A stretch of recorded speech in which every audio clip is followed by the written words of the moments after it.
بسم اللہ الرحمن الرحیم۔ السلام علیکم ورحمۃ اللہ وبرکاتہ۔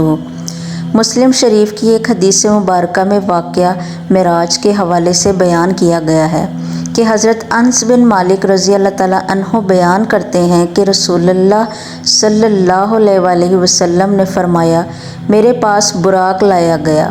وہ ایک لمبے قد اور سفید رنگ کا چوپایا تھا، گدھے سے بڑا اور خچر سے کم تھا۔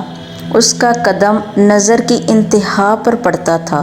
میں اس پر سوار ہو کر بیت المقدس تک پہنچا، اور جس جگہ انبیاء علیہ السلام اپنی سواریوں کو باندھتے تھے وہاں میں نے اس کو باندھ دیا۔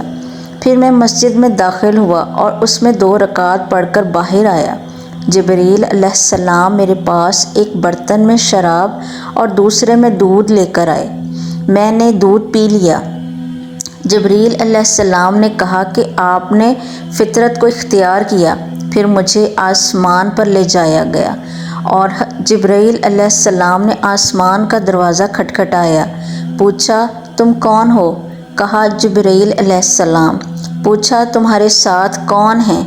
کہا، محمد صلی اللہ علیہ وآلہ وسلم۔ پوچھا گیا، انہیں بلایا گیا ہے؟ کہا، ہاں، انہیں بلایا گیا ہے۔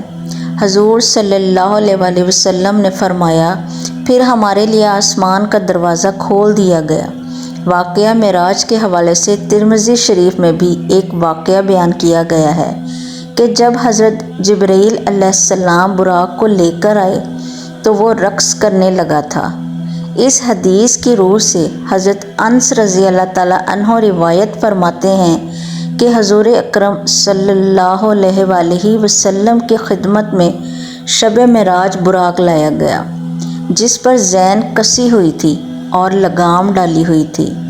حضور نبی اکرم صلی اللہ علیہ وآلہ وسلم کی سواری بننے کی خوشی میں اس براق کے رقص کی وجہ سے آپ صلی اللہ علیہ وآلہ وسلم کا اس پر سوار ہونا مشکل ہو گیا۔ تو حضرت جبرائیل علیہ السلام نے اس سے کہا، کیا تو حضور نبی اکرم صلی اللہ علیہ وآلہ وسلم کے ساتھ اس طرح کر رہا ہے، حالانکہ آج تک تجھ پر کوئی ایسا شخص سوار نہیں ہوا جو اللہ تعالیٰ کی بارگاہ میں آپ صلی اللہ علیہ وآلہ وسلم جیسا معزز و محترم ہو۔ یہ سن کر وہ براق شرم سے پسینہ پسینہ ہو گیا تھا۔ ام المؤمنین حضرت عائشہ صدیقہ رضی اللہ تعالیٰ عنہا فرماتی ہیں، حضرت صلی اللہ علیہ وآلہ وسلم پر وحی کا ابتدائی دور اچھے سچے پاکیزہ خوابوں سے شروع ہوا۔ آپ صلی اللہ علیہ وآلہ وسلم خواب میں جو کچھ دیکھتے وہ صبح کی روشنی کی طرح صحیح اور سچا ثابت ہوتا۔ پھر من جانب قدرت آپ تنہائی پسند ہو گئے، اور آپ صلی اللہ علیہ وآلہ وسلم نے غار حرا میں خلوت نشینی اختیار فرمائی، اور کئی دن اور رات وہاں مسلسل عبادت اور یاد الہی اور ذکر و فکر میں مشغول رہتے، جب تک گھر آنے کو دل نہ چاہتا۔ توشہ ہمراہ لیے ہوئے وہاں رہتے۔ توشہ ختم ہونے پر ہی اہلیہ محترمہ حضرت خدیجہ رضی اللہ تعالیٰ عنہا کے پاس تشریف لاتے، اور کچھ توشہ ہمراہ لے کر پھر وہاں جا کر خلوت گزار ہو جاتے۔ یہی طریقہ جاری رہا یہاں تک کہ آپ پر تن منکشف ہو گیا۔ آپ صلی اللہ علیہ وآلہ وسلم غار حرا میں ہی قیام پذیر تھے کہ اچانک حضرت جبرائیل علیہ السلام آپ صلی اللہ علیہ وآلہ وسلم کے پاس حاضر ہوئے اور کہنے لگے کہ اے محمد صلی اللہ علیہ وآلہ وسلم پڑھو۔ آپ صلی اللہ علیہ وآلہ وسلم فرماتے ہیں کہ میں نے کہا کہ میں پڑھنا نہیں جانتا۔ آپ صلی اللہ علیہ وآلہ وسلم فرماتے ہیں کہ فرشتے نے مجھے پکڑ کر اتنے زور سے بھینچا کہ میری طاقت جواب دے گئی۔ پھر مجھے چھوڑ کر کہا کہ پڑھو۔ میں نے پھر وہی جواب دیا کہ میں پڑھا ہوا نہیں ہوں۔ اس فرشتے نے مجھ کو نہایت ہی زور سے بھینچا کہ مجھ کو سخت تکلیف محسوس ہوئی۔ پھر اس نے کہا کہ پڑھ۔ میں نے کہا کہ میں پڑھا ہوا نہیں ہوں۔ فرشتے نے تیسری بار مجھ کو پکڑا اور تیسری بار پھر مجھ کو بھینچا۔ پھر مجھے چھوڑ دیا اور کہنے لگا کہ پڑھو اپنے رب کے نام کی مدد سے، جس نے پیدا کیا اور انسان کو خون کی پھٹکی سے بنایا۔ پڑھو اور آپ کا رب بہت ہی مہربانیاں کرنے والا ہے۔ اقرا بسم ربک الذی خلق، خلق الانسان من علق، اقرا وربک الاکرم۔ بس یہی آیتیں آپ صلی اللہ علیہ وسلم حضرت جبرائیل علیہ السلام سے سن کر اس حال میں غار حرا سے واپس ہوئے کہ آپ کا دل اس انوکھے واقعے سے کانپ رہا تھا۔ آپ صلی اللہ علیہ وسلم حضرت خدیجہ رضی اللہ تعالیٰ عنہ کے ہاں تشریف لے آئے اور فرمایا کہ مجھے کمبل اوڑھا دو، مجھے کمبل اوڑھا دو۔ لوگوں نے آپ صلی اللہ علیہ وسلم کو کمبل اوڑھا دیا۔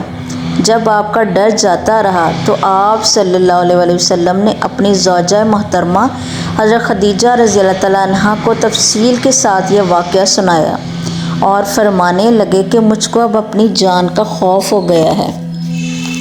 آپ صلی اللہ علیہ وسلم کی اہلیہ محترمہ حضرت خدیجہ رضی اللہ تعالیٰ عنہ آپ کی ڈھارس بندھائی اور کہا آپ کا خیال صحیح نہیں ہے، خدا کی قسم آپ کو اللہ کبھی رسوا نہیں کرے گا۔ آپ تو اخلاق فاضلہ کے مالک ہیں، آپ تو کنبہ پرور بے کسوں کا بوجھ اپنے سر پر رکھ لیتے ہیں، مفلسوں کے لیے آپ کماتے ہیں، مہمان نوازی میں آپ بے مثال ہیں اور مشکل وقت میں آپ امر حق کا ساتھ دیتے ہیں۔ ایسے اوصاف حسنہ والا انسان یوں بے وقت ذلت و خواری کی موت نہیں پا سکتا۔ پھر مزید تسلی کے لیے حضرت خدیجہ رضی اللہ تعالیٰ عنہ آپ صلی اللہ علیہ وسلم کو ورقہ بن نوفل کے پاس لے گئیں جو ان کے چچا زاد بھائی تھے اور زمانہ جاہلیت میں نصرانی مذہب اختیار کر چکے تھے اور عبرانی زبان کے کاتب تھے۔ چنانچہ انجیل کو بھی حسب منشائے خداوندی عبرانی زبان میں لکھا کرتے تھے۔ انجیل سریانی زبان میں نازل ہوئی تھی، پھر اس کا ترجمہ عبرانی زبان میں ہوا۔ ورقہ اس کو لکھتے تھے، وہ بہت بوڑھے ہو گئے تھے، یہاں تک کہ ان کی بینائی بھی رخصت ہو چکی تھی۔ حضرت خدیجہ رضی اللہ تعالیٰ عنہا نے ان کے سامنے آپ صلی اللہ علیہ وسلم کے حالات بیان کیے اور کہا کہ اے چچا زاد بھائی، اپنے بھتیجے محمد صلی اللہ علیہ وسلم کی زبانی ذرا ان کی کیفیت سن لیجئے۔ وہ بولے کہ بھتیجے، آپ نے جو کچھ دیکھا ہے اس کی تفصیل سناؤ۔ چنانچہ آپ صلی اللہ علیہ وسلم نے آخر پورا واقعہ سنایا، جسے سن کر ورقہ بن بے اختیار ہو کر بول اٹھے کہ یہ تو وہی ناموس معزز زادان فرشتہ ہے جسے اللہ نے حضرت موسیٰ علیہ السلام پر وحی دے کر بھیجا تھا۔ کاش میں آپ صلی اللہ علیہ وسلم کے اس عہد نبوت کے شروع ہونے پر جوان عمر ہوتا، کاش میں اس وقت تک زندہ رہتا جبکہ آپ کی قوم آپ کو اس شہر سے نکال دے گی۔ رسول کریم صلی اللہ علیہ وسلم نے یہ سن کر تعجب سے پوچھا کہ کیا وہ لوگ مجھ کو نکال دیں گے، حالانکہ میں تو ان میں صادق و امین و مقبول ہوں۔ ورقہ بولا، ہاں یہ سب کچھ سچ ہے، مگر جو شخص بھی آپ کی طرح امر حق لے آیا لوگ اس کے دشمن ہو گئے ہیں۔ اگر مجھے آپ صلی اللہ علیہ وسلم کی نبوت کا وہ زمانہ مل جائے تو میں آپ کی پوری مدد کروں گا۔ مگر ورقہ کچھ دنوں کے بعد انتقال کر گئے۔ پھر کچھ عرصے تک وحی کی آمد موقوف رہی۔ امام بخاری رحمۃ اللہ علیہ نے نقل کیا ہے، ایک روز رسول اللہ صلی اللہ علیہ وسلم نے حضرت عائشہ صدیقہ رضی اللہ تعالیٰ عنہا سے فرمایا، کیا انہوں نے احد کے دن سے زیادہ سخت دن کبھی دیکھا ہے؟ پھر خود ہی ارشاد فرمایا، میں نے وہ دن دیکھا ہے، اس روز ابن عبد یلیل بن عبد کلال نے سمجھو میری جان ہی لے لی تھی، لیکن میں نے اپنے آپ کو اللہ کی پناہ میں دے دیا تھا اور اسی سے مدد کا طالب تھا۔ بہر کیف اس نامراد اور دوسرے کفار مکہ نے مجھ پر اتنا ظلم کیا کہ میں بتا نہیں سکتا۔ جب کفار مکہ اور خود میری قوم کی طرف سے مجھ پر یہ ظلم ہو رہا تھا، میری نگاہ آسمان کی طرف اٹھی، دیکھا کہ ایک بادل مجھ پر سایہ فگن ہے اور اس میں سے ایک فرشتہ زمین کی طرف آ رہا ہے۔ وہ جب اور زیادہ قریب ہوا تو دیکھا کہ وہ جبرائیل علیہ السلام ہیں۔ انہوں نے سلام کیا اور کہا، یا محمد صلی اللہ علیہ وسلم، اللہ تعالیٰ نے آپ سے اور آپ کی قوم کا سلوک دیکھ لیا ہے اور آپ کے بارے میں اس کے نازیبا کلمات بھی سن لیے ہیں۔ اس نے مجھے تاکید کی ہے، اگر آپ کا حکم ہو تو میں روئے زمین پر جتنے جنگلات ہیں انہیں اٹھا کر آپ کی اس قوم پر الٹ دوں۔ حضرت جبرائیل علیہ السلام کی زبانی اللہ تعالیٰ کی طرف سے اس کرم بے پایا کے بارے سن کر میں نے اس کا شکریہ ادا کیا اور جبرائیل سے کہا، نہیں، بلکہ میں چاہتا ہوں کہ کفار کے اسلاف سے اللہ تعالیٰ ایسے لوگ پیدا کریں جو صرف اسی کو معبود مانیں، اسی کی عبادت کریں اور کسی دوسرے کو اس کا شریک نہ ٹھہرائیں۔ ناظرین، حضرت جبرائیل علیہ السلام کا شمار اللہ تعالیٰ کے مقرب ترین فرشتوں میں ہوتا ہے۔ آپ 600 پروں کے مالک ہیں، نہایت خوبصورت و تیز رفتار۔ آپ کا ٹھکانہ سدرۃ المنتہی جنت المأویٰ کے پاس ہے، جو سماوی مخلوق کا بھی مقام انتہا ہے۔ اور حضرت جبرائیل علیہ السلام کا بھی ربیع بن انس رضی اللہ تعالیٰ عنہ سے مروی ہے کہ اللہ تعالیٰ نے بدھ کے دن فرشتوں، جمعرات کے دن جنوں اور جمعے کے دن آدم علیہ السلام کو پیدا فرمایا۔ اللہ تعالیٰ نے فرشتوں کی تخلیق فرمائی تو بے شمار فرشتوں کو پیدا کیا اور پھر ان کو مختلف امور سر انجام دینے کے لیے مامور فرمایا۔ ان گنت فرشتوں پر صرف 4 فرشتوں کو فوقیت دی گئی اور ان چاروں پر بھی حضرت جبرائیل علیہ السلام کو فضیلت عطا کی گئی۔ امام ابن کثیر رحمۃ اللہ نے قرآن پاک کی ایک آیت کی روح سے نقل کیا ہے کہ دوسرے فرشتوں سے قبل حضرت جبرائیل علیہ السلام کا نام لیا جاتا۔ اس بات کی دلیل ہے کہ یہ جملہ ملائکہ میں اعظم و افضل ہیں۔ منقول ہے کہ رسول اللہ صلی اللہ علیہ وسلم نے ایک مرتبہ حضرت جبرائیل علیہ السلام سے دریافت فرمایا، کیا کبھی آسمان سے مشقت کے ساتھ بڑی جلدی اور فوراً زمین پر اترنا پڑا ہے؟ اس پر حضرت جبرائیل علیہ السلام نے جواب دیا، ہاں یا رسول اللہ صلی اللہ علیہ وسلم، 4 مرتبہ ایسا ہوا کہ مجھے فوراً زمین پر آنا پڑا۔ پہلی بار کہ جب حضرت ابراہیم خلیل اللہ علیہ السلام کو آگ میں ڈالا جانے لگا تو میں اس وقت عرش الہی کے نیچے تھا۔ مجھے حکم ہوا کہ ابراہیم علیہ السلام کے آگ میں پہنچنے سے پہلے ان کے پاس حاضر ہو جاؤں، چنانچہ میں بڑی تیزی سے ان کے پاس پہنچا۔ دوسری بار کہ جب حضرت اسماعیل علیہ السلام کی گردن پر چھری رکھ کر چلا دی گئی تو مجھے حکم ہوا کہ چھری کو الٹا دوں، تو میں چھری چلنے سے پہلے ان کے پاس پہنچ گیا۔ تیسری بار کہ جب حضرت یوسف علیہ السلام کو کنویں میں ڈالنے کے لیے رسا کاٹ دیا گیا تو میں نے بڑی سرعت میں کنویں پر پہنچا اور آپ علیہ السلام کو آرام سے پتھر پر بٹھا دیا۔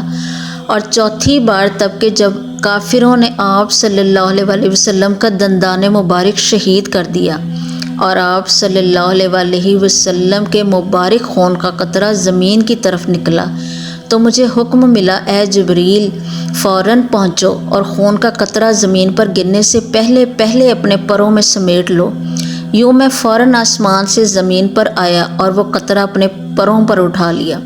جب حضرت جبرائیل علیہ السلام کی تخلیق ہوئی تو انہوں نے اپنے جسم و جسد کی خوبصورتی کا مشاہدہ کیا، اپنے وجود میں اللہ تعالیٰ کی بے پناہ نعمتوں کا ظہور دیکھا تو اللہ رب العزت کا شکر ادا کرنے کے لیے 2 رکعت نماز ادا کی اور ان 2 رکعت میں 30,000 سال کی مدت صرف کی۔